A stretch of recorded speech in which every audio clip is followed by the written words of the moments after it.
मैं अक्सर आपसे कहता हूं कि जो मंजिलें हैं वो उन्हें नहीं मिलती जो ख्वाब बड़े देखते हैं, बल्कि मंजिलें उन्हें मिल जाती हैं जो जिद पर अड़े होते हैं।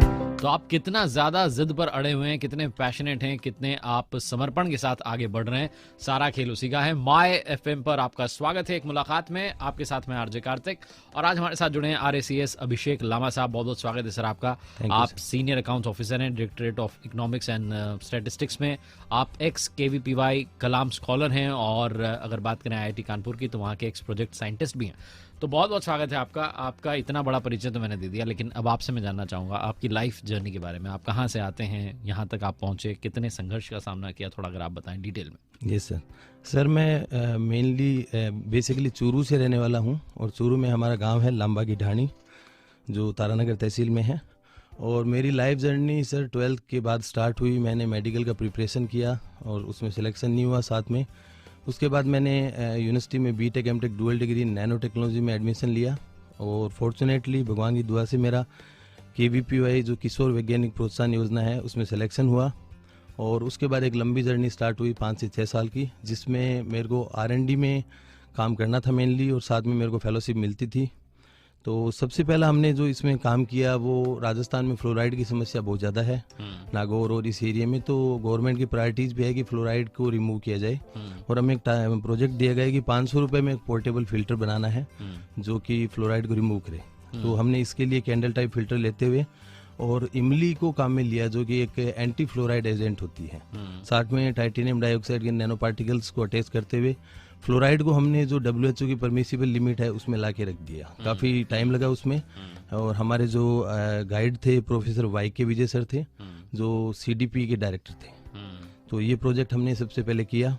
उसके बाद मैंने अपनी एमटेक थीसिस में काम किया, क्योंकि आजकल जो ग्लोबल वार्मिंग है, क्लाइमेट चेंज है, ये एक रियलिटी बन चुका है, और एक्सट्रीम जो क्लाइमेटिक इवेंट्स आ रहे हैं।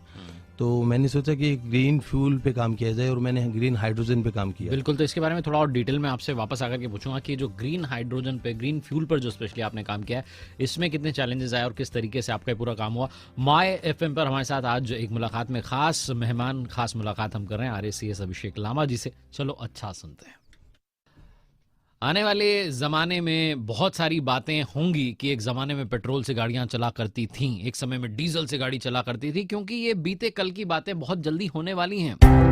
आपको मैंने पहले भी बताया कि न्यूजीलैंड में तो जो वहाँ की ऑफिशियल एयरलाइंस हैं वो बहुत जल्दी इलेक्ट्रिक जो है प्लेन उड़ाने की तैयारी कर रहे हैं। ई प्लेन उन्होंने तैयार कर लिया है। आप सोचिए, हम तो अभी ई व्हीकल्स पर ही आए हैं, वो तो ई प्लेन की तैयारी कर रहे हैं, और दुनिया की पहली एयरलाइंस बन जाएगी जो ई प्लेन उड़ाने के लिए तैयार है।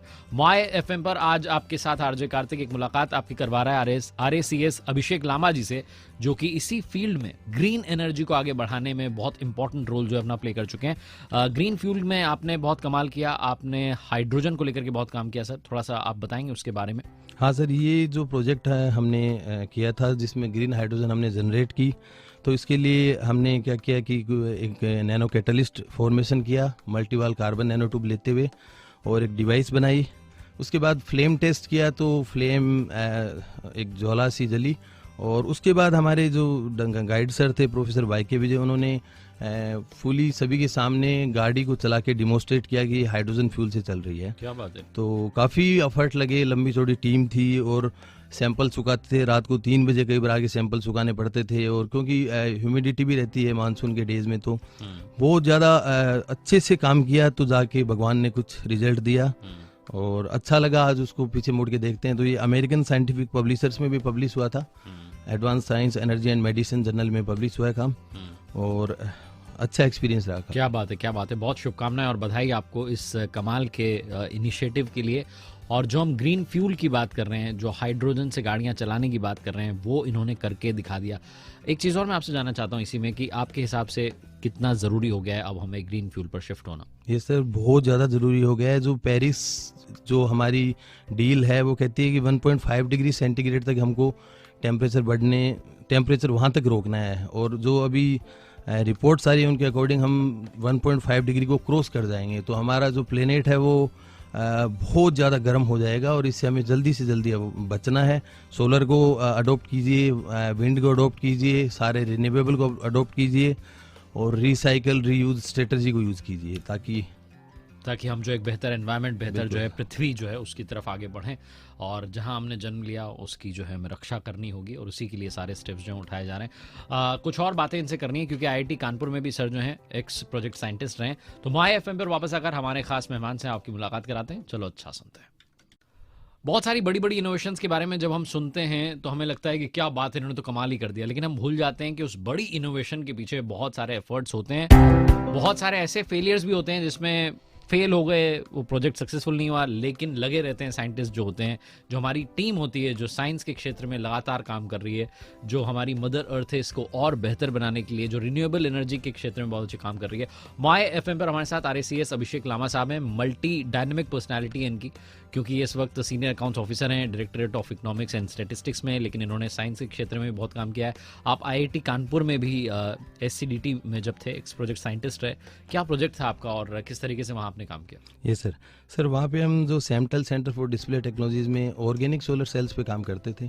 वर्तमान में हमारे जो सोलर सेल्स हैं वो सिलिकॉन बेस्ड हैं, जो कि नॉन बायोडिग्रेडेबल हैं, और ये ई वेस्ट का एक खतरा भी बढ़ेगा। तो हम बायोडिग्रेडेबल जो सोलर सेल्स पे काम कर रहे थे, जिसमें फोल्डेबल इलेक्ट्रॉनिक्स एक नई प्रकार की है सोलर सेल्स आए हैं, जिनको दिन में हम यूज कर सकते हैं और शाम को उनको फोल्ड करते हुए अपने साथ ले जा सकते हैं। तो स्पेस कांस्टेंट भी कम होगा, और साथ में ये बायोडिग्रेडेबल है, साथ में इनकी एफिशिएंसी बहुत ज़्यादा है। तो वहाँ पे क्लीन रूम्स होते थे जिनमें काफ़ी कोई डस्ट वगैरह कोई नहीं जा पाए, और एक टीम के तौर पे काम करते थे। एटलीस्ट 1 दर्जन से ज़्यादा लंबी टीम थी जिसमें मैं भी एक पार्ट था, और प्रोफेसर सुंदर कुमार अय्यर जो IIT कानपुर में प्रोफेसर हैं वो मेरे गाइड थे। तो सोलर में हमने देखा कि हमारा मेन टारगेट था हायर एफिशिएंसी कैसे प्राप्त की जाए, और उसमें हमने काफ़ी इम्प्रूवमेंट किया था। तो वहाँ पे भी एक अच्छा एक्सपीरियंस रहा। क्या बात है, एक बहुत छोटे से गांव से आकर के इतने सारे प्रोजेक्ट्स को कंप्लीट करना और लाइफ में हमेशा एम हाई रखना, ये हमें हमारे आज के मेहमान सिखाते हैं। वापस आकर के इनसे इनकी जर्नी के बारे में जानूंगा, क्योंकि उन्होंने बहुत सारी कॉम्पिटिटिव एग्जाम्स दी हैं और बहुत सारे स्टूडेंट्स का सपना होता है सिविल सर्विसेज का, उसके बारे में भी इनसे बात करेंगे। माय FM सुन रहे हैं आप, हमारे साथ अभिषेक लामा साहब हैं। चलो अच्छा सुनते हैं। रिसेंटली एक मूवी आई थी विक्रांत मैसी की 12th फेल, जिसे मैं देखने गया, स्पेशल प्रीमियर का हिस्सा बना, और उस मूवी को देख करके मैंने सीखा कि मनोज सर की लाइफ पर वो मूवी बनी है कि कैसे एक छोटे से गांव से आने वाला लड़का जो है वो बड़े शहर में आकर कॉम्पिटिटिव एग्जाम की तैयारी करता है और कमाल करके दिखा देता है। माय FM पर आपके साथ RJ कार्तिक, आप सुन रहे हैं एक मुलाकात। आप कहेंगे कि इस मुलाकात में उस बात का क्या लेना देना, तो आपको समझाता हूँ। हमारे जो आज के मेहमान हैं RACS अभिषेक लामा साहब, इन्होंने बहुत सारी कॉम्पिटिटिव एग्जाम्स दी हैं। UPSC की परीक्षा आपने कई बार दी, कई अटेम्प्ट आपने किए, फेलियर का भी सामना करना पड़ा। आप अभी भी जहां आप जॉब कर रहे हैं उसके साथ साथ आप और जो है बहुत सारी तैयारियां कर रहे हैं, तो क्या आप कहना चाहते हैं उन स्टूडेंट्स को जो कॉम्पिटिटिव एग्जाम्स की तैयारी कर रहे हैं? ये सर, सबसे पहले तो ये बता रहा हूँ कि 8 बार लगभग UPSC दी है और 5 बार PT क्लियर किया है, 1 बार इंटरव्यू दिया है, RS में भी 3 इंटरव्यू दिए हैं। तो ये एक लंबी जर्नी होती है और एक मैराथन रेस होती है, और इसमें आपको धैर्य भी रखना पड़ता है, हिम्मत भी रखनी पड़ती है, और जो भी कई बार डार्कनेस नज़र आने लगती है, लेकिन उससे आगे बढ़ के जब आप मेहनत करते हैं तो सब कुछ संभव हो जाता है। और मेरा भी 2016 की जो एग्ज़ाम है RS, उसमें सिलेक्शन हुआ, 276 रैंक रही। इसके अलावा EPFO में भी 201वीं रैंक रही। तो मैं यही संदेश देता हूँ जो भी भाई बंधु जो तैयारी कर रहे हैं, आप हिम्मत ना हारें, और एक प्लान बी भी लें, साथ में UPSC के साथ प्लान बी ले सकते हैं, कोई उसमें बुराई नहीं है, अदर जॉब का भी। और UPSC एक मिशन है, और अपनी पैशन के साथ उसको तैयारी कीजिए, डेफिनेटली आपका नाम लिस्ट में होगा। बस अपने हौसले सदैव सदैव बहुत ऊंचाइयों पे रखिएगा। क्या बात है। जाते जाते आपसे मैं जानना चाह रहा हूँ, इस वक्त आपका जो डिपार्टमेंट है उसके बारे में थोड़ा बताएं, और क्या आपकी वहाँ प्रोफाइल है, किस तरीके का काम आप वहाँ कर रहे हो? सर, अभी हम जो directorate of economics and statistics में काम कर रहा हूँ, अभी 3-4 महीने हुए हैं। तो मेनली जो ये डायरेक्टरेट है, एक पॉलिसी थिंक टैंक का काम करती है। ये जो स्टैटिस्टिकल डाटाबेस प्रोवाइड कराती है पॉलिसी फॉर्मुलेशन के लिए, और कई अहम जो पब्लिकेशंस ये निकालती है, जैसे इकोनॉमिक रिव्यू है, स्टैटिस्टिकल ईयर बुक है, और काफ़ी जो एग्री और इंडस्ट्रियल स्टैटिस्टिक्स भी बताती है।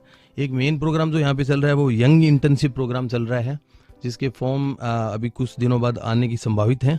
तो उसमें जो यंग इंटर्न्स हैं उनको 2 साल के लिए फेलोशिप प्रोवाइड करते हुए गवर्नमेंट डिपार्टमेंट्स में वो काम कर पाते हैं। इसकी सारी डिटेल्स DES की वेबसाइट पे अवेलेबल है। बिल्कुल sir, Thank you, thank you so much, बहुत बहुत धन्यवाद। आप जुड़े और आज आपने हमारे लिसनर्स का मोटिवेशन का लेवल और बढ़ा दिया और बहुत सारा आपने अपनी बारे में बताया, अपनी जर्नी के बारे में बताया, जिससे बहुत कुछ सीखने को मिलता है। So once again thank you so much Thank sir you. आज Thank you, जुड़ने के लिए। माय एफएम सुन रहे हैं आप, सुनते रहिए माय एफएम पर। आपसे मिलूंगा मंडे सुबह 7 से 11, मंडे टू फ्राइडे सुबह 7 से 11 सलाम जयपुर में। चलो अच्छा सुनते हैं, अभी के लिए noted and no bye bye, just take care of yourself. मैं अक्सर आपसे कहता हूं कि जो